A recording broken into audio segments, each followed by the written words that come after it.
या खेळाडूला आयकॉन म्हणून आपल्या संघात का बोलवलं गेलं त्याचं प्रदर्शन, त्याचा प्रत्यय इथे जातोय. ज्या प्रकारचं नाव आहे त्या प्रकारची फलंदाजी आपल्याला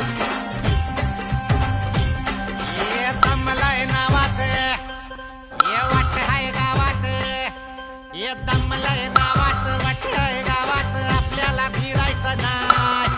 दमलाय नावात वाट हाय गावात, आपल्याला भिडायचं नाही.